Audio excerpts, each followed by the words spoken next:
अम्मा बअद फ़अऊज़ु बिल्लाहि मिनश्शैतानिर्रजीम।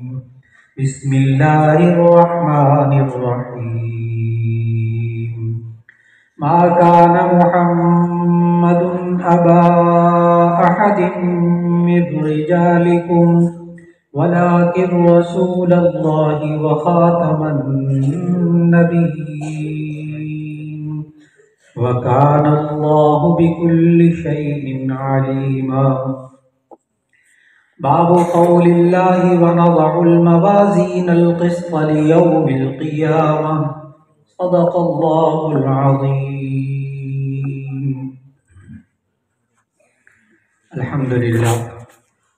अभी आप हज़रात के सामने फ़ारिग़ व तहसील होने वाले उलमा में से एक आलिम ने बुखारी शरीफ के आखिरी बाब की और आखिरी रिवायत को पढ़ा अल्हम्दुलिल्लाह। और अल्हम्दुलिल्लाह अल्लाह ताला इन फ़ारिग़ व तहसील होने वाले उलमा को भी मुबारक फरमाए, इनके असातिज़ा के लिए मुबारक फरमाए। ख़ास तौर पर इनको हदीस पढ़ाने वाले असातिज़ा को अल्लाह जज़ाए खैर दे। बुखारी शरीफ पढ़ाने वाले उस्ताद मोहतरम को, शेख मोहतरम को अल्लाह जज़ाए खैर अता फरमाए और इस इदारे को अल्लाह ताला खूब तरक्की अता फरमाए। अज़ीज़ तलबा, सबसे पहले सबक के बारे में और इबारत को हल करते हुए चंद बातें अर्ज़ होंगी। फिर उसके बाद आवाम को उसमें से जितनी बातें समझ में आ जाएं उस पर अल्लाह का शुक्र अदा करें, जो ना समझ में आए उस पर सब्र कर लें। उस पर दोनों सूरतों में अल्लाह ताला आवाम को अजर अता फरमाएगा इंशाअल्लाह। इमाम बुखारी रहमहुल्लाह ने सबसे आखिर में किताब तौहीद रखी और किताब तौहीद का आखिरी बाब आपने पढ़ा आज, बाबु क़ौलिल्लाहि व नज़उल मवाज़ीनल क़िस्त लियौमिल क़ियामह।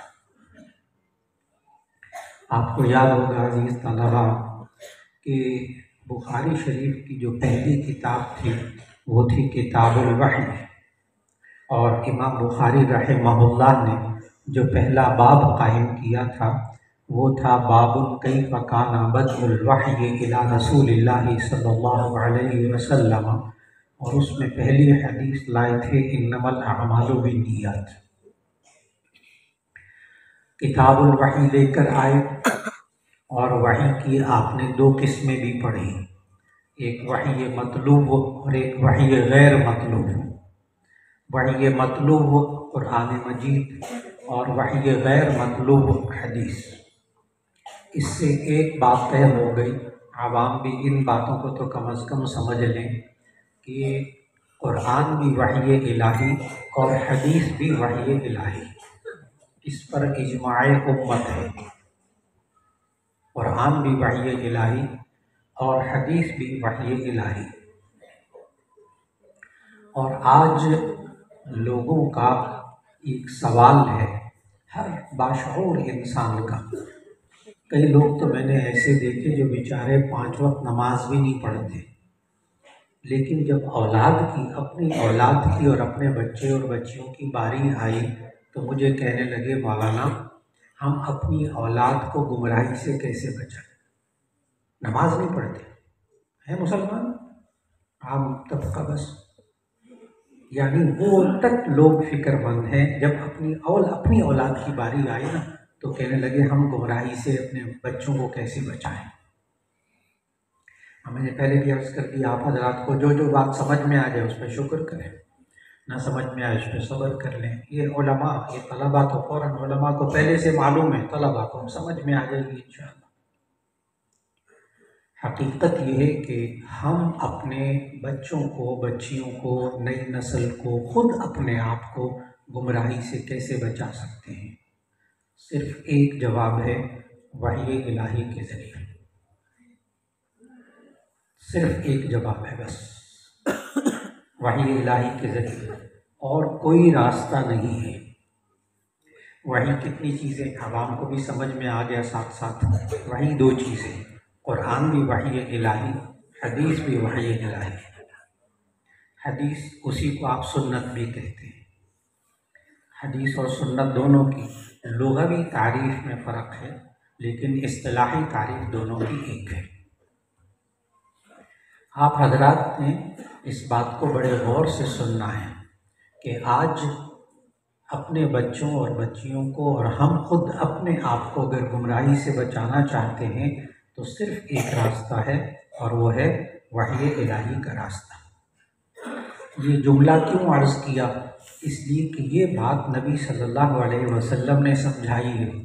हदीस आपने पढ़ी कि तरक्तु फ़ीकुम अमरैनि लन तुज़िल्लू बअदी इन तमस्सकतुम बिहिमा किताबुल्लाहि व सुन्नतु रसूल। मैं तुम्हारे दरमियान दो चीज़ें छोड़कर जा रहा हूँ, अगर तुमने उनको मजबूती से पकड़े रखा लन तुज़िल्लू बअदी, तो तुम मेरे बाद हरगिज़ गुमराह नहीं होगे। मालूम हुआ गुमराही से बचने का रास्ता कुरान और सुन्नत। हमारे अक़ाइद, हमारे अमाल, हमारा ईमान और हमारे अमाल ये कुरान और सुन्नत के मुताबिक हो गए तो निजात के लिए दो चीज़ें ज़रूरी हैं, एक ईमान और एक अमल। निजात के लिए दो चीज़ें ज़रूरी हैं, एक ईमान और एक अमल। हम अपने ईमान को और अपने अमल को बचाना अगर चाहते हैं और दुरुस्त रखना चाहते हैं तो सिर्फ एक रास्ता है कि हमारा ईमान भी वही इलाही के मुताबिक हो, हमारे अमाल भी वही इलाही के मुताबिक हो। ये है वो बात जो इमाम बुखारी रहमहुल्लाह ने सबसे पहले किताबुल वही लिखाई और फिर समझाया कि देखो ये तमाम अमाल जितने भी पढ़ोगे अब पूरी बुखारी में, उसमें तुम्हारी नीयत ठीक होगी तो ये अमाल आखिरत में काम आएंगे। और अगर तुम्हारी नीयत ठीक नहीं होगी, बुखारी पढ़ने की भी नीयत ठीक नहीं होगी, और ये बुखारी के अंदर जितने अमाल आए हैं उनके अंदर भी तुम्हारी नीयत ठीक नहीं होगी, ये सारे बेकार हो जाएंगे। और आपने हदीस पढ़ी कि सबसे पहले कारी कुरान को जहन्नम में डाला जाएगा, एक सफ़ी को डाला जाएगा, एक शहीद को डाला जाएगा। कारी कहेगा मैं तो कुरान पढ़ता था, अल्लाह तेरा कलाम पढ़ता था। अल्लाह कहेंगे हाँ, लेकिन इसलिए ताकि लोग कहें वाह वाह वाह वाह कैसे कितने बड़े कारी। वो कह चुके लोग कितना बड़ा मुक़र्रिर, कितना बड़ा उस्ताद, गुलाम, बड़ा अच्छा पढ़ाता है, तो ठीक है लोग कह चुके थे, लोगों के लिए किया था, अब जाओ जहन्नम में, मेरे लिए तो नहीं किया था। सखी भी इसी तरह, शहीद कहेगा मैंने तो जान लड़ा दी, वो इसलिए किया था ताकि लोग कहें वाह वाह कितना बहादुर है, वो कितना ज़बरदस्त ये जिहाद करता है। वो लोग कह चुके लोगों के लिए किया था, मेरे लिए तो नहीं किया था। अल्लाह कहेगा अब जहन्नम में जाओ। क्या हुआ? सिर्फ नीयत दुरुस्त नहीं थी। ये बात भी नबी सल्लल्लाहु अलैहि वसल्लम ने समझा। मालूम हुआ कि हम अगर आज अपनी नस्लों को गुमराही से बचाना चाहते हैं तो उनको अल्लाह की किताब कुरान मजीद और हदीस के साथ जोड़े रखेंगे तो ये गुमराही से बचे रहेंगे। और यही काम मदारिस में होता है, यही काम यहाँ भी आपने 8 साल में किया, सिर्फ कुरान और सुन्नत, सिर्फ कुरान और सुन्नत के गुमराही से बचने के यही दो रास्ते हैं बस, जो जाकर वही इलाही से मिल जाते हैं। अब इमाम बुखारी रहमहुल्लाह ने पूरी बुखारी शरीफ में वही इलाही को जिक्र किया। अब गौर किया आपने? और ये मुनफरिद किताब है सहाह सित्ता में से बुखारी शरीफ कि इसमें इमाम बुखारी रहमहुल्लाह ने तकरीबन हर बाब के शुरू में पहले आयत जिक्र की, वही ये मतलूब, पहले आयत जिक्र की, फिर उसी से मुताल्लिक़ हदीस लेकर आए और साबित किया कि ये मैं बुखारी शरीफ की बुनियाद वही इलाही है, वही मतलूब भी बुनियाद है और वही गैर मतलूब भी बुनियाद है, यानी पूरी बुखारी शरीफ कुरान और सुन्नत, पूरी बुखारी शरीफ कुरान और सुन्नत। मालूम हुआ कि ये बुखारी शरीफ पर भी कोई अमल करता हो और इसके मुताबिक अपने अक़ाइद रखता हो तो वो गुमराही से यकीनन बच जाएगा इंशाअल्लाह। ये आप लोगों की भी जिम्मेदारी है उलमा की जो फारिग तहसील हो रहे हैं कि आपने भी ये वही इलाही के पैगामात अब उम्मत तक पहुँचाने हैं, खुद भी अपने ईमान को, अपने अमल को इसके मुताबिक रखना है। लेकिन मेरे अजीज़ान मोहतरम, जब हमारे पास वही इलाही मौजूद है, कुरान और सुन्नत मौजूद है, फिर इसके बावजूद लोग गुमराह क्यों होते हैं? ये एक सवाल है जिसको आपने हल करना है। उसका जवाब अल्लाह ताला ने कुरान मजीद में दिया। सूरतुल अहज़ाब, लक़द काना लकुम फ़ी रसूलिल्लाहि उस्वतुन हसना, कि अलबत्ता बेशक रसूलुल्लाह सल्लल्लाहु अलैहि वसल्लम की ज़ात में बेहतरीन नमूना ज़िंदगी है। सीरत की किताबें मौजूद हैं, अहादीस मौजूद हैं, कुरान मौजूद है। लोग गुमराह क्यों होते हैं? इसी आयत का बाकी हिस्सा पढ़ दीजिए। इसी आयत का, लक़द काना लकुम फ़ी रसूलिल्लाहि उस्वतुन हसना लिमन काना यरजुल्लाह वल यौमल आखिर व ज़करल्लाह कसीरा। जवाब मुकम्मल हो।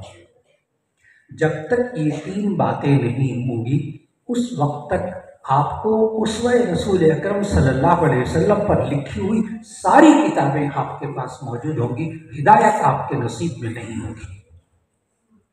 कब होगी? नंबर 1, लिमन काना यरजुल्लाह, जो अल्लाह से उम्मीद लगा के रखे, अल्लाह से ताल्लुक़ ही नहीं रखा, तो खाली किताबें पढ़ने से तो कुछ नहीं होगा, इससे तो कुछ नहीं होगा। मैंने कहा किताबों में सारा उसवा हसना मौजूद है, बुखारी शरीफ मौजूद है, कुरान मौजूद है। क्यों लोग गुमराह होते हैं? नंबर 1, अल्लाह से उम्मीद लगा कर नहीं रखते, अल्लाह से मायूसी में रखते हैं। अल्लाह ने मना किया, ला तक़नतू मिन रहमतिल्लाह, अल्लाह की रहमत से मायूस मत हो, अल्लाह की रहमत से मायूस मत हो। तो आप अपने अंदर कभी मायूसी ना आने दें। दुनिया से मायूस होते हो जाए, किसी बंदे से, खालू से, मामू से, दादा से, फुला से, बाप से, माँ से मायूस होते हो जाए, लेकिन किससे मायूस नहीं होना? अल्लाह से मायूस नहीं होना। फिर इसका मतलब ये होगा कि आप अल्लाह की रहमत से उम्मीद रखते हैं। ये कितना बिगड़ गया, ये कितना बुरा हो गया, ये फलां कादियानी हो गया, फलां ये हो गया, फलां ये हो गया, क्यों मायूस होते हैं उस कादियानी के बारे में? क्यों मायूस होते हैं? हमें अपने अकाबिर की तरह मेहनत करें, अल्लाह उसको हिदायत दे देगा, कोशिश करते रहें। कोई गुमराही में जा रहा है, उसके लिए कोशिश करते रहें, अल्लाह से उम्मीद रखें, मायूस क्यों होते हैं? नंबर 1, मायूसी आप उलमा के करीब नहीं आनी चाहिए, करीब नहीं आनी चाहिए। मायूसी किससे? अल्लाह की रहमत से मायूस नहीं होना। कुछ हो जाए, ये हमारे अकाबिर का तरीका रहा है, वो इस आयत पर बड़ा अमल करते थे। लिमन काना यरजुल्लाह, नंबर 2, वल यौमल आखिर, वो जो आखिरत के दिन से तवक्को रखता है, उम्मीद रखता है। लिमन काना यरजुल्लाह, मातूफ पहले समझो, लिमन काना यरजुल्लाह वल यौमल आखिर, जो अल्लाह से उम्मीद रखे और आखिरत के दिन पर ईमान रखे कि मेरे अमाल का बदला मुझे आखिरत में मिलेगा। मुझे ईमानदारी से बताओ, अगर एक बंदा गुमराह हो गया, कादियानी हो गया, बेदीन हो गया, आपने उस पर मेहनत की, वो ईमान नहीं लाया, बड़ा नाजुक सवाल कर रहा हूँ, वो ईमान नहीं लाया, वो हिदायत पर नहीं आया, आपने ज़िंदगी भर मेहनत की, आप इस दुनिया से रुखसत हो गए, क्या आपकी मेहनत ज़ाया हो गई? बड़े गौर से सवाल का जवाब। आखिरत पर ईमान हो ना, कि मेरे अमल का बदला मुझे आखिरत में मिलेगा। बंदा मायूस कब होता है? जब लोगों से तवक्को लगा के रखता है। इंसानों से तवक्को लगाएंगे, मायूसी आगे दरवाजे खुले हुए। अल्लाह से तवक्को लगाएंगे, आखिरत पर तवक्को रखेंगे, मायूस नहीं होंगे। मैं जो काम कर रहा हूँ इसका बदला अल्लाह मुझे आखिरत में देगा। 2 बातें हो गई। कब हम उसवे हसना, कुरान और सुन्नत सब कुछ होते हुए भी गुमराही से कैसे बचें? और लोग क्यों नहीं बचते? कुरान भी मौजूद, हदीस भी मौजूद। नंबर 1, अल्लाह से ताल्लुक़ नहीं होता। नंबर 2, आखिरत से उम्मीद नहीं होती, अक़ीदा आखिरत भी दुरुस्त नहीं होता। नंबर 3, वज़कर अल्लाह कसीरा, अल्लाह का जिक्र करता हूँ। आलिम होकर फारिग व तहसील होकर अल्लाह के ज़िक्र से गाफिल, ज़िक्र की मुख्तलिफ़ सूरतें जो बुज़ुर्गों ने आपको समझाई, असातिज़ा ने पढ़ाई, ज़िक्र ख़फ़ी है, ज़िक्र जहरी है। कुरान पढ़ते ये भी तो अल्लाह का ज़िक्र है, आप नमाज पढ़ते ये भी तो अल्लाह का ज़िक्र है। लेकिन बाज़ चीज़ें ऐसी होती हैं कि मेरे अपने शागिर्द बहुत दफ़ा मुझे कहते हैं, हम नमाज में भी कुरान पढ़ते हैं, हम नमाज में भी कुरान पढ़ते हैं, 5 नमाज़ें पढ़ते हैं, उसमें कुरान पढ़ते हैं, अलग से तिलावत की क्या ज़रूरत है? नहीं करते तिलावत, साल साल गुजर जाता है नमाज़ें पाबंदी से, कुरान को हाथ नहीं लगाते, तिलावत नहीं करते, गलती कर रहे हैं। बाज़ मेरे साथी आलिम, जदीद आलिम, और वो अपने कुरान की बरकतों को अपने ऊपर लाने से बिल्कुल उसकी फिक्र नहीं करते। पढ़ते हैं हम कुरान सारा दिन, बुखारी पढ़ाते हैं, तिरमिज़ी पढ़ाते हैं, फला पढ़ाते हैं, ये पढ़ाते हैं, दर्स देते हैं, नमाज़ें पढ़ते हैं, और क्या कर लें जी। नबी सल्लल्लाहु अलैहि वसल्लम हर रात को सोते हुए, बुखारी में आपने पढ़ा है, हर रात को सोते हुए 3 दफ़ा कुल हुवल्लाह, 3 दफ़ा कुल अऊज़ु बिरब्बिल फलक, 3 दफ़ा कुल अऊज़ु बिरब्बिन नास अपने हाथों पर दम करके सोते थे। साहिब कुरान को तो ज़रूरत है, हम जो आलिम बन गए ना, हमें ज़रूरत नहीं। मैं आवाम की तो बात ही नहीं कर रहा, गफलतें हो रही हैं, कुछ गफलतें हो रही हैं, यानी साहिब कुरान को ज़रूरत थी, जिन पर कुरान नाजिल हुआ उनको ज़रूरत थी। आज वक्त की ज़रूरत कि आज के सबक के हवाले से बात कहाँ से चली कि आज हम अपनी नस्लों को गुमराही से कैसे बचाएं। नंबर 1, वही इलाही। वही इलाही में क्या चीज़ें? 2, कुरान और सुन्नत। हम अपनी औलाद को और अपने आप को जितना कुरान और सुन्नत के करीब करेंगे, इंशाअल्लाह अज़ीज़ अल्लाह ताला हमें गुमराही से बचा रखेगा।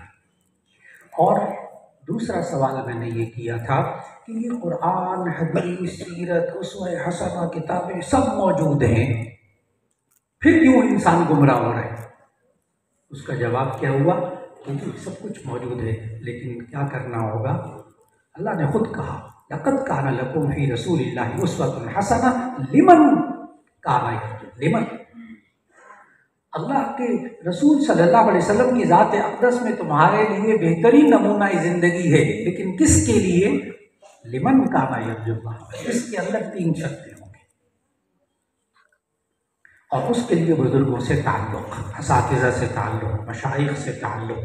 कोई आलिम मुदर्रिस हो जाए, काबिल हो जाए, सब कुछ हो जाए, किसी न किसी शेख से बैअत ज़रूर कर लें, ताल्लुक़ इस्लाही कायम कर लें, जिनसे मुनासबत हो, इस्लाही ताल्लुक़ ज़रूर कायम कर लें। और फिर उसके बाद एक और सवाल, हम जब मुआशरे में जाते हैं तो ऐसी सूरत में लोग वही इलाही से यानी कुरान और सुन्नत से बेजारी क्यों इख्तियार करते हैं? ये बड़ा तल्ख़ सवाल है, जो आप उलमा को फारिग व तहसील होकर मैदान में उतरेंगे तो आपके सामने ये बात आएगी। लोग कहते हैं मौलाना हम बाशऊर पढ़े लिखे हैं, हमें ज़्यादा हदीसी आयतें न सुनाएं, ज़्यादा मसले न सुनाएं, हमें पता है क्या अच्छा है क्या बुरा है। हमारे फारिग व तहसील होने वाले नौजवान तलबा ये खामोश हो जाते हैं। उलमा तो माशाअल्लाह समझते हैं इन सब बातों को, खामोश हो जाते हैं। लोग वही इलाही से बेनियाज या बेइख्तियाज अपने आप को क्यों ज़ाहिर करते हैं? क्या होता क्या है?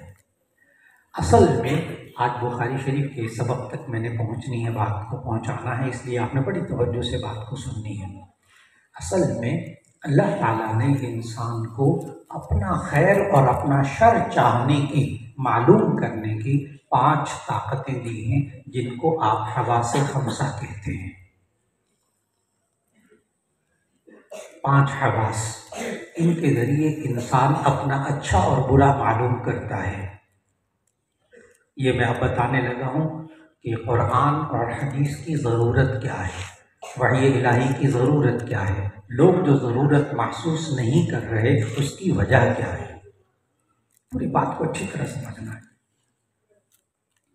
कि अल्लाह ने इंसान को अपना खैर और शर मालूम करने के लिए 5 ताकतें दी हैं, जिनको हम हवासे खमसा कहते हैं।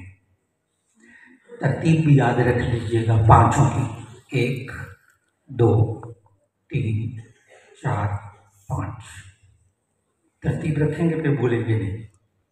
क़ुव्वत सामिआ, सुनने की ताकत, हम बात को सुनते हैं, सुनकर फैसला करते हैं अच्छी बात है या बुरी बात है। उसका फ़ोन आया, मन रखो, सुनना ही नहीं, बस ऐसी है उल्टी सीधी बातें करता है, मुझे उसकी बातें अच्छी नहीं लगती। इसका फ़ोन आया, मैं सुनूंगा इसकी बातें, फलां का दर्स मैंने सुनने जाना है, अच्छा लगता है कानों को। इंसान अपने कानों से फैसला करता है क्या अच्छा है क्या बुरा है। नंबर 1 क़ुव्वत सामिआ, सुनने की ताकत। नंबर 2 क़ुव्वत बासिरा, ये सारा दिन आप इस्तेमाल करते हैं क़ुव्वत बासिरा, देखने की ताकत को। सब्ज़ी लेते हैं आप देखकर, फल खरीदते हैं देखकर कि ये फल ताज़ा है, सब्ज़ी ताज़ा है, कैसी है। आप सारा दिन क़ुव्वत बासिरा को इस्तेमाल करते हैं, अपना अच्छा और बुरा मालूम करते हैं। आप मोटरसाइकिल पर जा रहे हैं, सामने सफ़र कर रहे हैं, गड्ढा आ गया, आप बच गए, इधर से उधर से मुड़ गए, किसके ज़रिए? आँखों के ज़रिए देखकर मालूम करते हैं कि आगे गड्ढा है, नुकसानदेह चीज़ है और ये रास्ता अच्छा है। आप देखकर मालूम करते हैं। ये भी अल्लाह ने ताकत दी है ना इंसान को। क़ुव्वत सामिआ भी अल्लाह ने दी है, क़ुव्वत बासिरा भी अल्लाह ने दी है। ये क़ुव्वत शाम्मा, सूंघने की ताकत, ये भी अल्लाह ने इंसान को दी है। आप सूंघ कर मालूम करते हैं। आपने बाजार से समोसा लेकर खाया, अभी रमज़ान आने वाला, समोसे खाएंगे, वो आपने समोसा तोड़ा, समोसा सूंघा, रोज़ा था चख नहीं सके, तो आपने सूंघा उस समोसे को, कहो इसमें तो बदबू आ रही, बासी समोसा है, ये खाऊंगा तो मैं मर जाऊंगा। कितना बड़ा फैसला किया, सिर्फ किससे? सूंघ कर। कितना बड़ा फैसला किया, अगर मैं खाऊंगा तो मर जाऊंगा। कितनी अपनी जिंदगी मौत का फैसला हम कभी कभी किससे करते हैं? सूंघ कर करते हैं।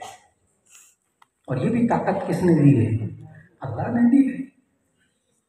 ये कपड़े मैंने नहीं पहनने, इसमें से पसीने की बू आ रही है और आपने बड़ी अच्छी खुशबू लगाई हुई है, किससे फैसला करते हैं? सूंघ कर। कितनी ताकतें हो गई? 3। नंबर 4 क़ुव्वत ज़ायक़ा, चखने की ताकत, ये भी अल्लाह ने ज़ुबान के अंदर रखी है। चखने की ताकत भी अल्लाह ने ज़ुबान के अंदर रखी है। इंसान चख कर फैसला करता है क्या अच्छा है क्या बुरा है। और इस ज़ुबान को भी अल्लाह ने मुख्तलिफ हिस्सों में तकसीम किया है। जो ये ज़ुबान का कोना है ना, बिल्कुल कोना, ये तेज़ी को चखता है। कोई चूरन हो ना, कोई खट्टी चीज़, चूरन वगैरह, उसको ज़ुबान की नोक पर रखें, एकदम करंट लगेगा, और बिल्कुल बीच में सेंटर में रखें तो कुछ नहीं होता, ज़्यादा महसूस नहीं होता। इसलिए कि अल्लाह ने ज़ुबान के कोने में तेज़ चीज़ को चखने की ताकत दी है। आपने नहीं रखी है, चल किसी साइंसदान ने नहीं बनाई, किसने बनाई? अल्लाह ने बनाई। और ज़ुबान का जो दरमियानी हिस्सा है ना, वो मिठास को चखता है। बहुत अजीब बात है, मिठास को चखता है। आप खीर और हलवे को ज़ुबान की नोक से चखो, ज़्यादा मीठा मालूम नहीं होगा, बीच में रखो, ज़्यादा मालूम होगा। और जो ज़ुबान का वो हिस्सा जो हलक के साथ लगा हुआ है, वो कड़वाहट को बहुत ज़्यादा चखता है। इसलिए बाद लोग बड़ी गलती करते हैं कि डॉक्टर जब कड़वी दवाई देते हैं तो वो अंदर करके रख कर फिर खाते हैं, यानी जिस जगह कड़वाहट ज़्यादा महसूस होती है उसी जगह गोली रखते हैं। अल्लाह के बंदे, जुबान के सामने या दरमियान में गोली रखकर खाओ, वो कड़वी नहीं लगेगी। ये सारी तकसीम भी किसने की है? अल्लाह ने की है। तो हम चख कर मालूम करते, इतना ज़्यादा नमक डाल दिया, हाँ ब्लड प्रेशर पहले मुझे आगे मर जाऊंगा, और ये चीनी डाल दिया आपने चाय में, मीठा कर दिया, मुझे पहले शुगर, मारोगे मुझे। ये किस तरह फैसला करता है ये ज़िंदगी मौत का ये इंसान? चख कर, क़ुव्वत ज़ायक़ा चख कर फैसला करते। कितनी क़ुव्वतें हो गई। नंबर 5 क़ुव्वत लामिसा। लामिसा छूने की ताकत। आप सुबह नाश्ता कर रहे थे, नाश्ते में गरम गरम चाय आई, बड़ी तवज्जो से है ना, सबक तक पहुंचना है मैंने, ठीक, इधर उधर की कोई बात नहीं हो रही। बहुत से तलबा ने बेचारे बाद में मुझे कहते थे, उस्ताद जी आप पहले से बता दिया करें कि सबक हो रहा था। वो आखिर में जब पहुंचते तो कहते वो उस्ताद जी वो हमने समझा आप इधर उधर की बातें कर रहे हैं, हमने तवज्जो नहीं रखी। बात में पता चला सारे मुकद्दमात सबक के थे, तो इसलिए पूरी तवज्जो, ताकि मैं असल बात आप तक वहाँ तक ले जा सकूँ। तो 5वीं ताकत क़ुव्वत लामिसा, छूने की ताकत। छू कर आप मालूम करते हैं। सुबह सुबह आपने नाश्ता किया, चाय का कप आया, आपने हाथ लगाया, सिर्फ हाथ लगाया, हाथ लगा कर कहा नहीं अभी बहुत गर्म है, मैं ठहर के पीऊँगा, जुबान जल जाएगी। किस तरह फैसला किया आपने? छू कर। आप कपड़ों को सिर्फ हाथ लगाते हैं, कहते ओहो ये तो बहुत बारीक कपड़ा है, अब सर्दी का मौसम है, ये कोई पहनने वाला है, तो ये गर्म कपड़ा मोटा कपड़ा ये है पहनने वाला सर्दियों में। इस तरह मालूम करते हैं मेरे लिए क्या अच्छा है क्या बुरा है। छू कर। अभी मैं बहुत छोटी छोटी मिसालें दे रहा हूँ, बेशुमार मिसालें खुद आपके ध्यान में आएंगी। कितनी ताकतें हो गई? 5। सुनने की ताकत, देखने की ताकत, सूंघने की ताकत, चखने की ताकत, छूने की ताकत। और ये 5 ताकतें किसने दी हैं? अल्लाह ने दी हैं इंसान का खैर और शर मालूम करने के लिए, क्या मेरे लिए अच्छा है क्या मेरे लिए बुरा है। और आपने पढ़ा मौलाना, आपको असातिज़ा ने पढ़ाया कि अगर कोई चीज़ इन 5 हवास से खमसा से मालूम ना हो तो फिर अल्लाह ने एक और ताकत आपको दी है, क़ुव्वत अक़लिया। आप सोच कर फैसला करते हो क्या अच्छा है क्या बुरा है। हाँ, कोने पे पहुंचे सड़क के 2 रास्ते हैं, किधर एक किधर। अब वहाँ ना क़ुव्वत सामिआ काम कर रही, ना बासिरा काम कर रही, ना शामा काम कर रही, ना ज़ायक़ा काम कर रही, ना लामिसा काम कर। मैं किधर जाऊँ, इधर जाऊँ कि इधर जाऊँ? उस वक्त आप खड़े होकर सोचते हैं, आप दिन भर सोच कर फैसला करते हैं मेरे लिए क्या अच्छा है क्या बुरा है। किस क़ुव्वत के ज़रिए? क़ुव्वत अक़लिया के ज़रिए। ये 6ठी ताकत हो गई। 5 हवास और ये अक़ल की ताकत भी किस साइंसदान ने आपको दी है? साइंसदान ने नहीं दी, अल्लाह ने दी। अब सवाल करने लगा हूँ, सबक हो रहा था ये सारा। अच्छा, सवाल ये है कि जब ये हवासे खमसा ये भी अल्लाह ने अपना खैर और शर मालूम करने के लिए इंसान को दी कि इंसान इससे अपना अच्छा और बुरा मालूम करे, और क़ुव्वत अक़लिया भी अल्लाह ने इंसान को दी अपना खैर और शर मालूम करने के लिए, तो फिर ये वही इलाही क्यों नाजिल की है? कौन सा खैर और शर मालूम करने के लिए? यहाँ तक मैंने पहुँचना था। जब अल्लाह ने हवा से खमसा भी इंसान को दिए अपना अच्छा और बुरा मालूम करने के लिए, और क़ुव्वत अक़लिया भी दी अल्लाह ने अपना अच्छा और बुरा मालूम करने के लिए, फिर अंबिया अलैहिस्सलाम को क्यों भेजा और वही इलाही क्यों भेजी, और ये कुरान और हदीस, इसमें कौन सा खैर और शर है? इसके जरिए हमें कौन सी रहनुमाई की है? अब बात समझनी है ताकि आपको वही इलाही की ज़रूरत समझ में आए, और ये भी समझ में आए कि वो आवाम क्यों नहीं सुनना चाहते कुरान और हदीस। वो क्या कहते हैं कि हमारे हम पढ़े लिखे हैं, अच्छा बाशऊर हैं, हमें ज़्यादा आयतें हदीसें ना सुनाएं। क्यों? वो इन हवा से खमसा और क़ुव्वत अक़लिया पे इन्हिसार करते हैं और वही इलाही से बेनियाजी ज़ाहिर करते हैं, क्योंकि उनकी रहनुमाई नहीं हो सकी कि वही इलाही के अंदर क्या खैर और शर बताया जाता है। पहली बात कि इंसान कभी कभी सोचता है, इन हवा से खमसा के ज़रिए फ़ैसला करता है, उस फैसले में इंसान कभी कभी गलती करता है, उस गलती की इस्लाह मुमकिन है सिर्फ वही इलाही से, आपके पास कोई जरिया नहीं, कतन कोई जरिया नहीं आपके पास। मिसालें देता हूँ चंद एक, ताकि असल सबक की तरफ आना है, वो असल सबक हो रहा है। कभी कभी इंसान हवा से खमसा से फैसला करता है और वो गलत फैसला होता है, और उस गलती की इस्लाह मुमकिन है सिर्फ किससे, वही इलाही से। जैसे इंसान सुनता है, सुनकर फैसला करता है, बड़ी अच्छी चीज़ है। मौलाना जब मैं डिप्रेशन में होता हूँ ना, तो मैं गाने सुनता हूँ, मौसीकी सुनता हूँ, तो मेरा डिप्रेशन दूर हो जाता है। आवाम की ज़ुबान पर ये जुमले हैं। जब मैं डिप्रेशन में होता हूँ, ज़हनी दबाव में होता हूँ, परेशान होता हूँ, तो मैं गाने सुनता हूँ, तो उससे मेरा डिप्रेशन ख़त्म हो जाता है। और अजीब बात बताऊँ, इस पर बाकायदा रिसर्च हो चुकी है और ये बात ठीक भी है, नाराज़ नहीं होना किसी ने। गाने सुनकर डिप्रेशन दूर होता है, इस पर तहकीक रिसर्च हो चुकी है, पीएचडी हो चुकी है। बाल बड़े बड़े गुलकार और बड़े बड़े साजिंदे जो है ना, उनके ये जुमले हैं कि मौसीकी रूह की ग़िज़ा है। क्या हुआ, सुना, सुनकर फैसला किया। ये जुमले भी आपको सुनने को मिलेंगे बाहर, मौसीकी रूह की ग़िज़ा है। चुनाचे एक बहुत बड़े प्रोफेसर हैं साइकोलॉजी के, नफ्सियात के, उन्होंने पीएचडी का मकाला लिखा है, उसका उन्वान भी यही है कि मौसीकी रूह की ग़िज़ा है। तो यूनिवर्सिटी में पढ़ा रहा था उन दिनों में, तो एक साहब तशरीफ लाए, कहने लगे वो बड़ी रिसर्च की है, मुझे मालूम था, कहने की बड़ी रिसर्च की है उन्होंने, और बड़ी तहकीक की, कई 100 सफ़े लिखे इस बात पर कि मौसीकी रूह की ग़िज़ा है। तो मुझे कहने लगे मौलाना वो आपसे मिलना चाहते हैं अपने थीसिस के सिलसिले में। मैंने कहा ज़रूर तशरीफ़ लिया। तो मुझे मेरे दोस्त जो प्रोफेसर थे ना, वो पता क्या कहने लगे यूनिवर्सिटी के, कहने लगे मौलाना थोड़ी सी तैयारी कर लीजिएगा, वो बड़ी रिसर्च की है उसने। मैंने कहा आने दे उसको, अल्हम्दुलिल्लाह। ये मैं आपको एहसास दिलाना चाहता हूँ कि अगर आपके पास कुरान और सुन्नत के उलूम की गहराई मौजूद है ना, तो दुनिया की कोई ताकत, कोई सवाल, कोई गहरे से गहरी बात हो, आप उसको हल कर सकेंगे।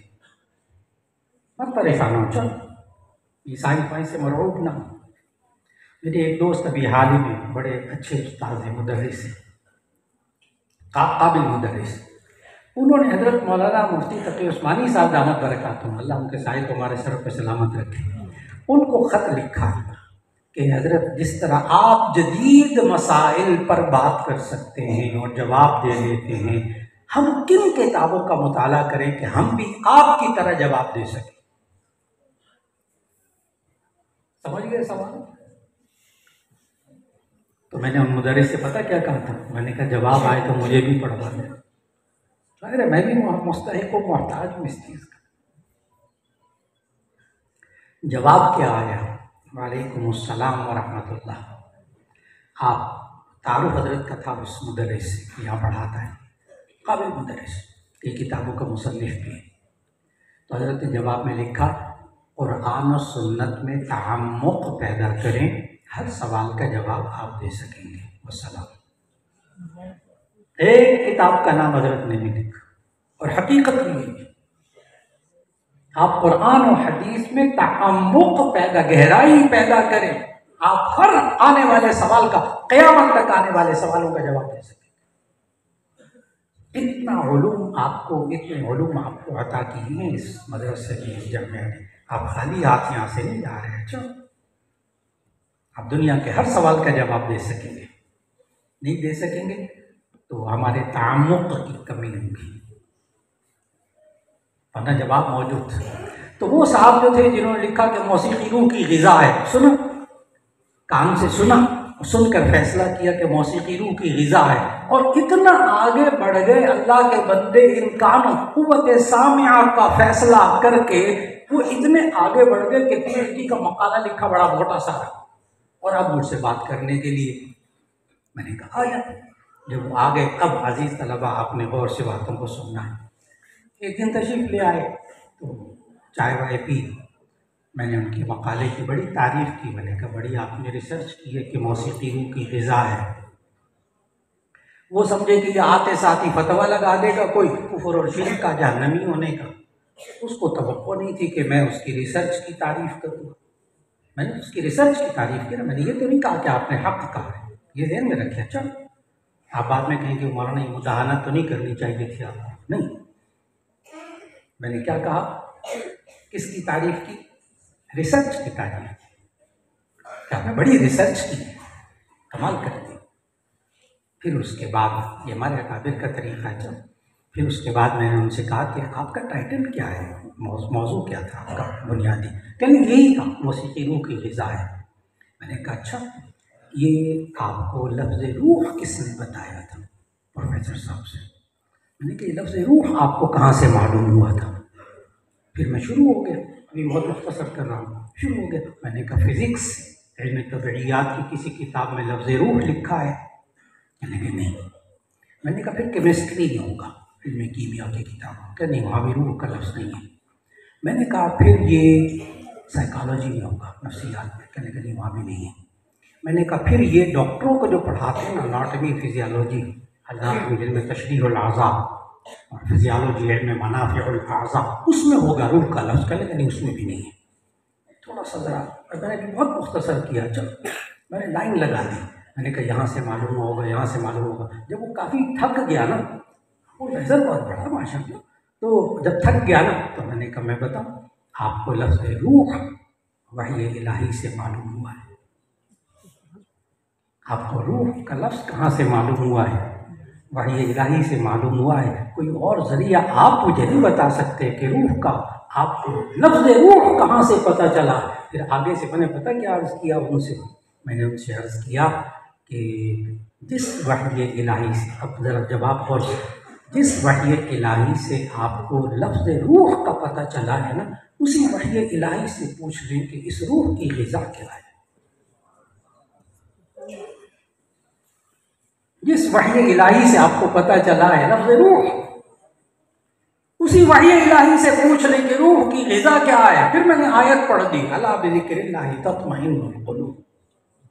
आगा रहो, अल्लाह के ज़िक्र से दिलों को इत्मीनान होता है। और अल्लाह का ज़िक्र कुरान और सुन्नत में, अगर आपको सुकून मिलेगा तो कुरान और सुन्नत में। जो कोई बंदा कुरान और सुन्नत से हटकर अल्लाह के ज़िक्र के अलावा कहीं और सुकून तलाश कर रहा है, वो बड़े धोखे में है, वो बड़े धोखे में है। ये मैं अब आपको ज़िंदगी का उसूल बता रहा हूँ। सुकून आपको इत्मीनान कहाँ मिलेगा? अल्लाह के ज़िक्र में, जिस शक्ल में होगा। कुरान की तिलावत में होगा, मजालिस ज़िक्र में होगा, अहादीस पढ़ने पढ़ाने में होगा, मदारिस के अंदर पढ़ने पढ़ाने में होगा, नमाज पढ़ाने में होगा, नमाज पढ़ने में होगा, अज़ान देने में होगा, कहीं होगा अल्लाह का ज़िक्र, आपको सुकून मिलेगा इंशाअल्लाह। ये आवाम भी ये नुस्खा ज़हन में रखें कि ज़िक्र इलाही के अलावा कहीं और सुकून नसीब नहीं होगा। फ़िक्र ना करें, कोशिश करके देख लें। अच्छा, लोग बागात में जाते हैं, लोग जनाब तफरीही जगहों में जाते हैं, लोग गाने सुनते हैं, फिल्में देखते हैं, ड्रामे देखते हैं, उन कहते हैं हमें सुकून मिला। कोई दवाइयाँ खाता है, कहता है मुझे सुकून मिला। कोई नशे में चला जाता है, कहता है मुझे नशे की चीज़ें खा के सुकून मिला। मौलाना, या वक्त ज़ाया होगा।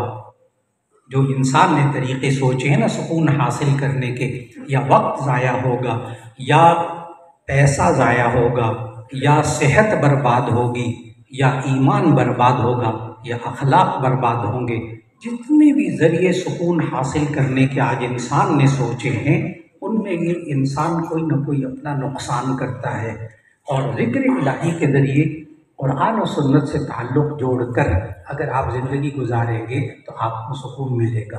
अब आपको थोड़ी सी बात समझ में आ गई।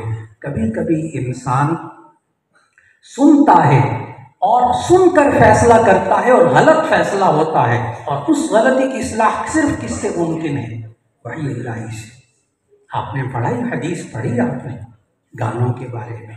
हाँ, गानों के बारे में हदीस पढ़ी आपने? अलग़िना हो युंबितुन निफाक फिल क़ल्बि कमा युंबितुल माउ ज़रा और कमा क़ाल अलैहिस्सलातु वस्सलाम कि ये गाना इंसान के दिल के अंदर निफाक को इस तरह उगाता है जैसे कि पानी खेती को उगाता है। आप ज़मीन पर पानी देना शुरू कर दें, खुद ब खुद वहाँ कुछ न कुछ उगना शुरू हो जाता है।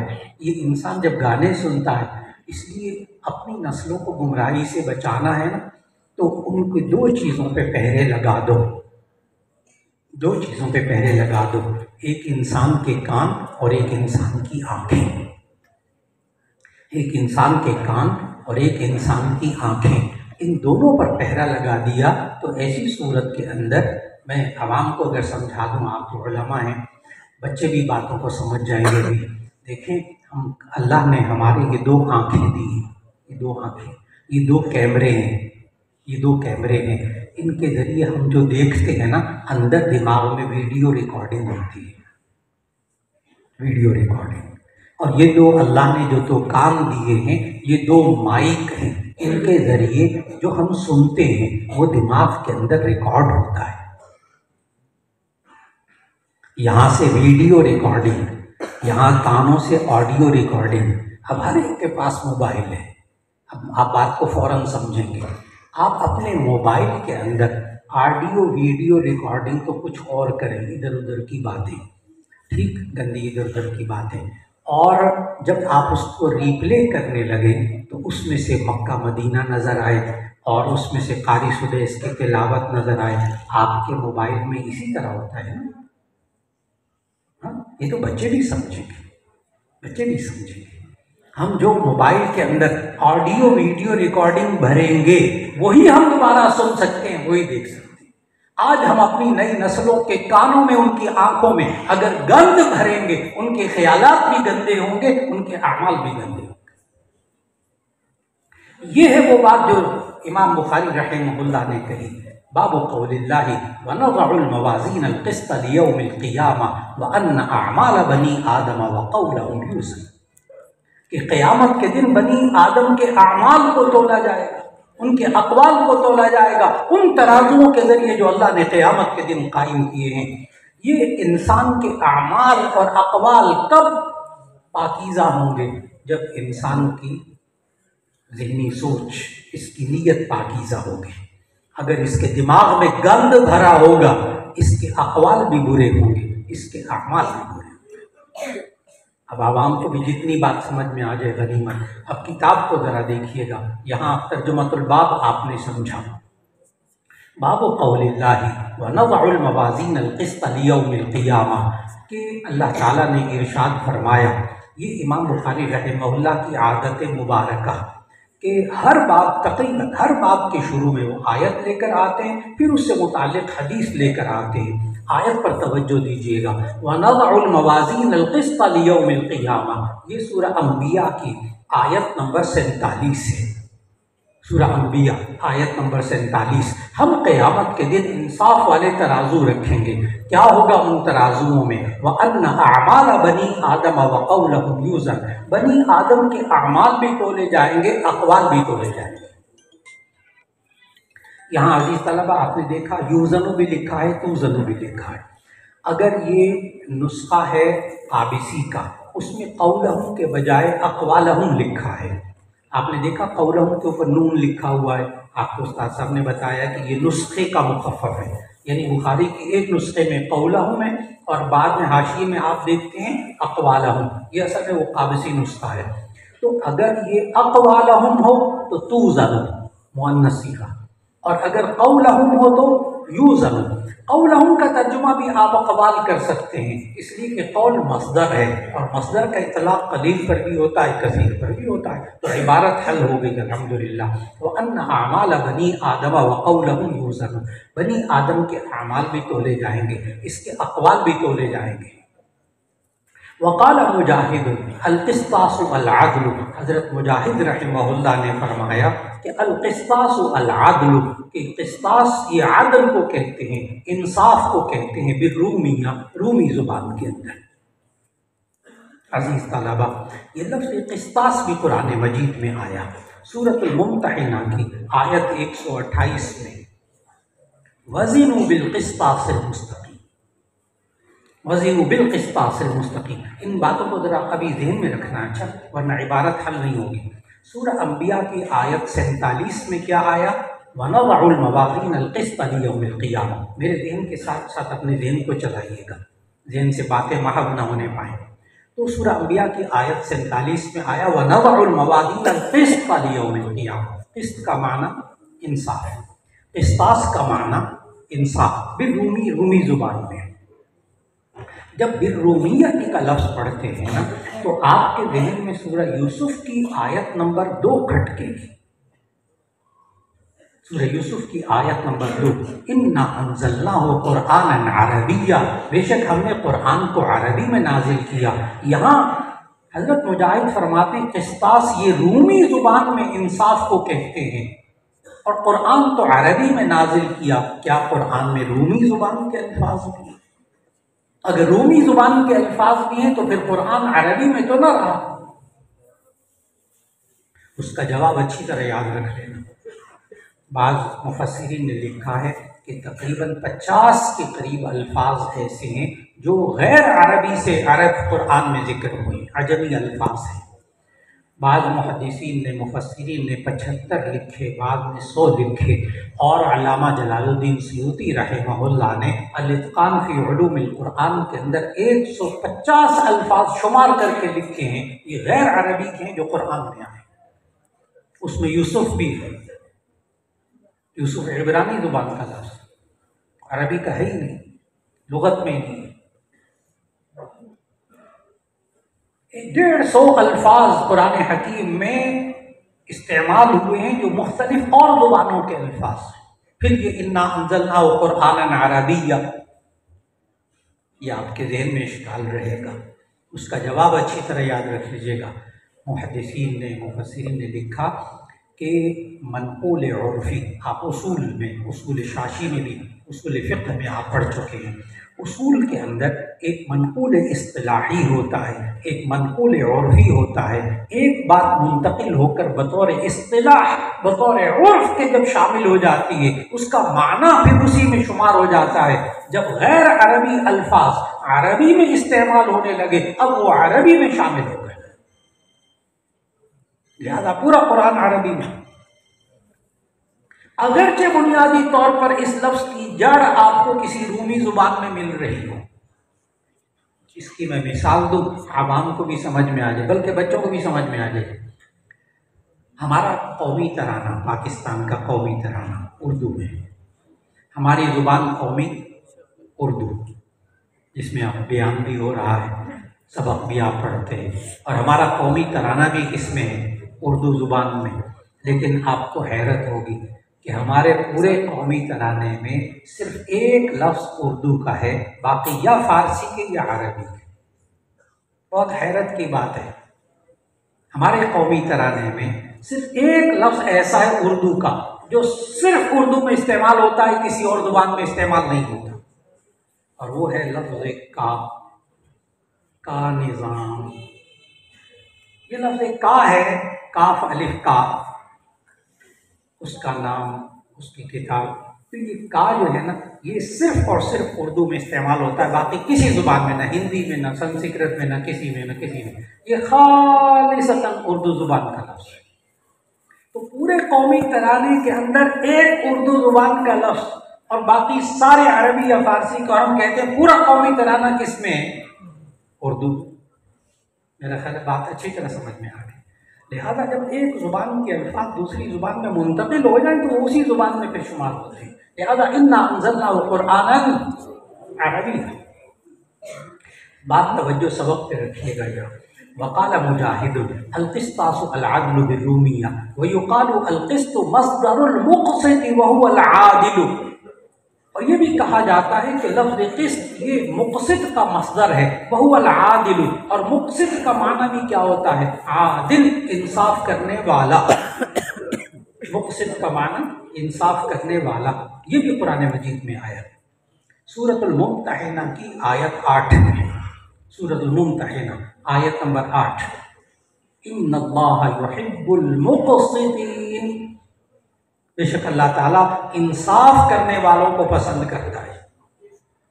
अब अगर आप अजीज तलबा अपने जहन मेरे साथ साथ रखना है, क़िस्त का माना भी इंसाफ, जैसा कि सूरह अंबिया की आयत 47 में।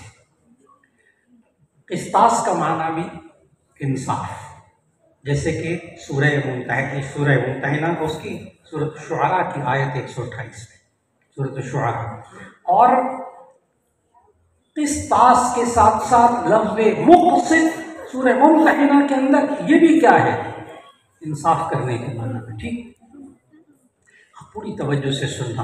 पूरे कुरान मजीद में काफ सीन तवा से बनने वाले सारे अल्फाज का तर्जुमा है इंसाफ। यहाँ तक समझ में आ गया। लेकिन एक जगह जाकर आपको एक सूरत के अंदर मुश्किल पेश आएगी, और वो है 29वां पारा सूरतुल जिन की आयत नंबर 14 और 15। अब मैं वो आयत तिलावत करने लगा हूँ। व अन्ना मिन्नल मुस्लिमूना व मिन्नल कासितून फमन अस्लम फउलाइका तहर्रौ रशदा व अम्मल कासितून फकानू लिजहन्नम हतबा। आयत नंबर 14 में तो इतना दिक्कत पेश नहीं आती, वन्ना मिन्नल मुस्लिमून व मिन्नल कासितून। लेकिन अगली जो आयत नंबर 15 है ना, वहां आपको जोर से चक्कर आएगा। ये खाली तर्जुमा पढ़ने वाले तो होते हैं, जो तर्जुमा पढ़ के इमाम अबू हनीफा से भी बेनियात, इमाम शाफी से भी बेनियात, उलमा और तर्जुमा सीखो। अच्छा, हमारे से आकर 40 दिन के अंदर फिर ना इमाम अबू हनीफा की ज़रूरत रहेगी, ना किसी आलिम मुफ्ती की ज़रूरत रहेगी। फिर कुरान से खुद मसाइल मालूम करो। मेरी गुमराही, मेरी क्या गुमराही। और उसकी ये भी है, किसी को अगर तर्जुमे वाले को फंसाना हो ना, तो ये वाली दलील याद रख लेना कि पूरे कुरान में काफ सीन तवा से आने वाले अल्फाज का मतलब क्या है, इंसाफ। लेकिन सूरह जिन आयत नंबर 14 और 15 में, खास तौर पर आयत 15, अब मैं देखो कासितून का तर्जुमा नहीं करूँगा, तो अम्मल कासितून फकानू लिजहन्नम हताबा, ये कासितून ये जहन्नम का ईंधन बनेंगे। अब कासितून का तर्जुमा कर लो, इंसाफ करने वाले,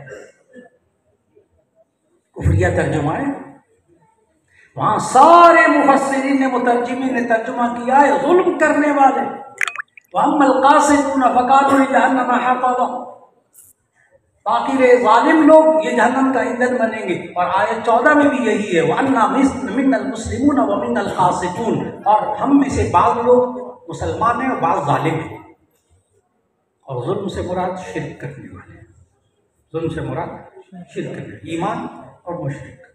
तो बाद वो लोग हैं जो मुसलमान हैं, बाद लोग जो जुल्म करने वाले हैं। वअम्मल कासितून फकानू लिजहन्नम हताबा, ये जो जालिम लोग हैं ये कहाँ जाएंगे, जहन्नम का ईंधन बनेंगे। लेकिन बात तो फिर मौलाना वहीं रह गई ना कि कुरान में बाकी सब जगह काफ सीन तवा से जो लफ्ज़ आ रहे हैं, उससे मुराद क्या है, अदल व इंसाफ। और यहाँ इस आयत के अंदर इसका माना क्या है, जुल्म। हालांकि ये भी काफ सीन तवा से बना है, ये भी किससे बना, काफ सीन तवा से बना। अब देखो आपके साथीज़ा ने इल्मुल इश्तिक़ाक़, इल्मुल सर्फ़ सारी पढ़ाई है ना आप, और आपको बार बार बताया, और आपको इल्म हो गया अच्छी तरह कि अरबी ज़ुबान इतनी बारीक और इतनी गहरी ज़ुबान है कि ज़बर ज़ेर के फ़र्क से माना बदल जाता है, ज़बर ज़ेर के फ़र्क से माना बदल जाता है। चुनांचे मुफस्सिरीन ने क्या लिखा, इसका जवाब मुफस्सिरीन ने लिखा असल में क़िस्त, क़िस्तास, मुक़सित, ये सारे बने हैं काफ सीन तवा, क़िस्त से। क़िस्त का माना इंसाफ, वनज़उल मवाज़ीन अल क़िस्त लियौमिल क़ियामह, क़िस्त का माना इंसाफ। लेकिन यही काफ सीन तवा है, इसकी काफ के ऊपर ज़बर पढ़ दो, क़स्त, इसका माना है जुल्म। क़िस्त का माना इंसाफ, क़स्त का माना जुल्म। वअम्मल कासितून में कासितून किससे बना, क़स्त। एकदम जवाब आपने दिया अल्हम्दुलिल्लाह।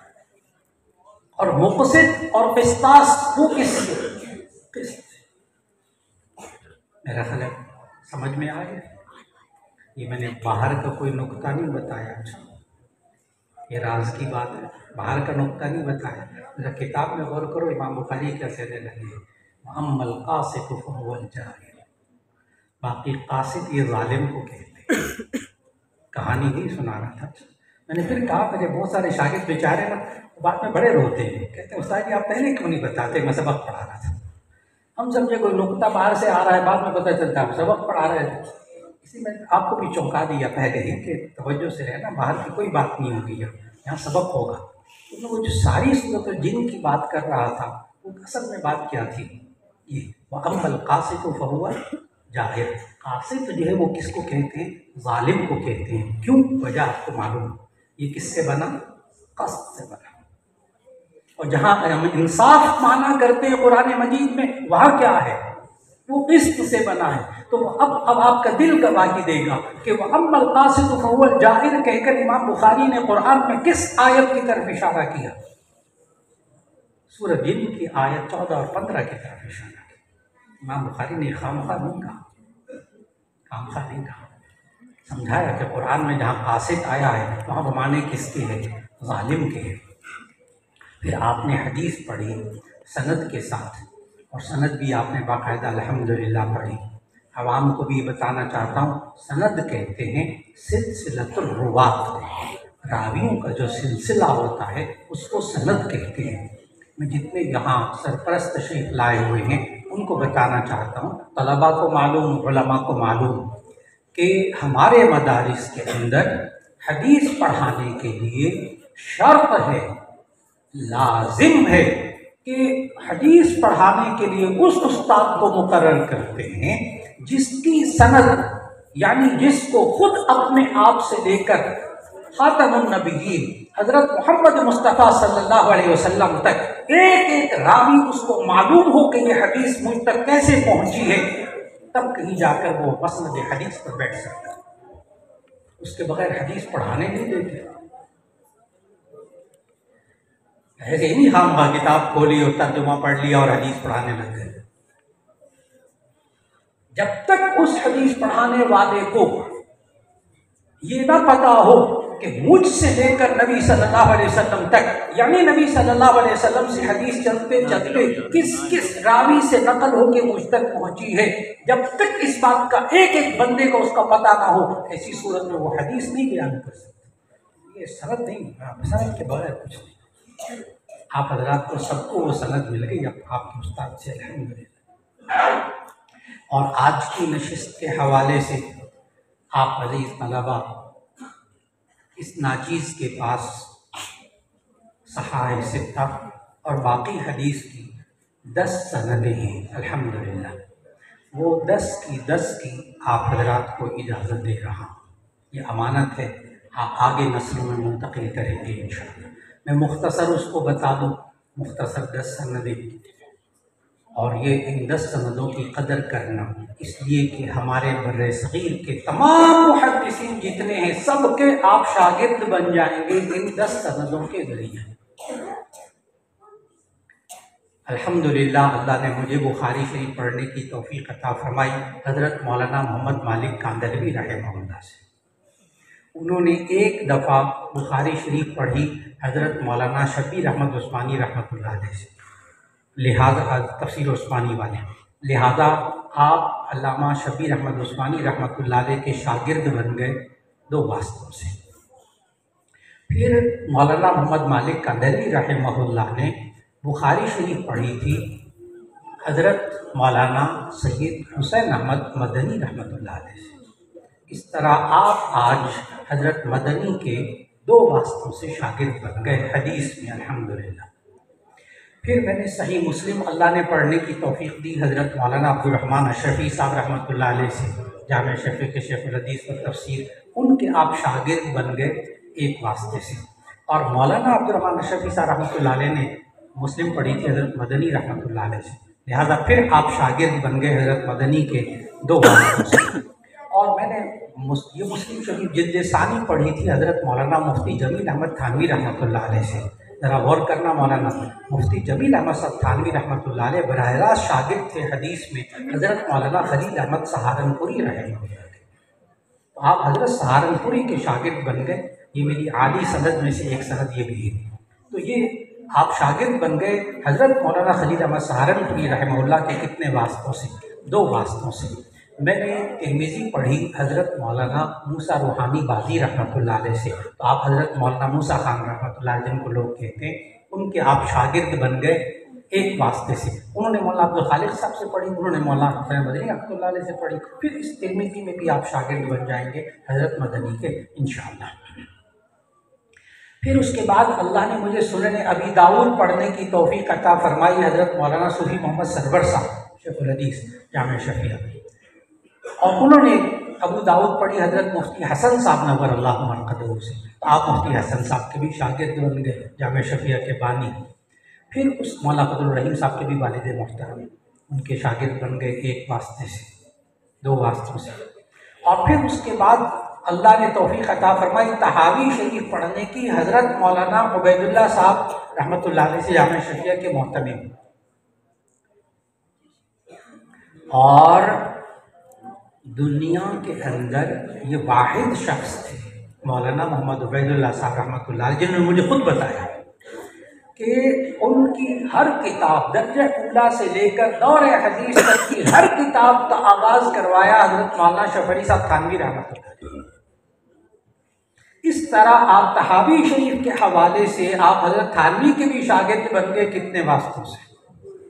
देखिए हज़रत मदनी के भी शागिर्द हो गए, हज़रत थानवी के भी शागिर्द हो गए। लाज रख लेना इन बुजुर्गों की। अच्छा, और फिर मुअत्ता इमाम मालिक अल्लाह ने पढ़ने की तौफीक अता फरमाई हज़रत मौलाना कारी मोहम्मद तैयब साहब रहमतुल्लाह अलैह दारुल देवबंद के मोहतमिम, और उनकी ज़ाहिर सनद बहुत ऊँची। मेरी दस्तारबंदी जैसे आज आपकी दस्तारबंदी हो रही है ना, आखिरी सबक पढ़ाया और फिर इमामा, बिल्कुल इसी तरह जब मेरी दस्तारबंदी हुई थी आज से सिर्फ 49 साल पहले, जामे शफिया में पढ़ाते हुए अल्हम्दुलिल्लाह 48 साल मुकम्मल हो गए। निसफ सदी पहले की बात है। उस वक्त हज़रत कारी तैयब साहब रहमतुल्लाह अलैह ने मुअत्ता इमाम मालिक पढ़ाई थी। आप हज़रत कारी तैयब साहब रहमतुल्लाह अलैह के शागिर्द बन गए एक वास्ते से। अब गौर से मौलाना। फिर उसके बाद मैंने तरगीब व तरहीब हदीस की किताब पढ़ी हज़रत मौलाना शमसुल हक अफ़गानी रहमतुल्लाह अलैह से। मौलाना फजल रहीम साहब भी उनके शागिर्द हैं, मैं भी उनका शागिर्द। अल्लामा शमसुल हक अफ़गानी के आप शागिर्द बन गए एक वास्ते से। अब ज़रा संभल कर, अल्लामा अफ़गानी रहमतुल्लाह अलैह, अल्लामा शमसुल हक अफ़गानी रहमतुल्लाह अलैह वो शागिर्द थे हज़रत अल्लामा अनवर शाह काश्मीरी रहमहुल्लाह हदीस में। इस तरह आप अल्लामा अनवर शाह काश्मीरी रहमहुल्लाह के शागिर्द बन गए 2 वास्तों से, कदर कीजिएगा। फिर उसके बाद नंबर 8 सनद हज़रत मौलाना अब्दुल हक साहब अकोड़ा खटक वाले, मौलाना समीर हक साहब रहमतुल्लाह अलैह के वालिद मोहतरम। जब मैं जामिया शफिया में मुदर्रिस था तो मैं उनका सफ़र में खिदमतगार होता था नवंबरी में। मौलाना समीर हक साहब के वालिद मोहतरम मौलाना अब्दुल हक साहब अकोड़ा खटक वाले, तो आप उनके भी शागिर्द बन गए हदीस में एक वास्ते से।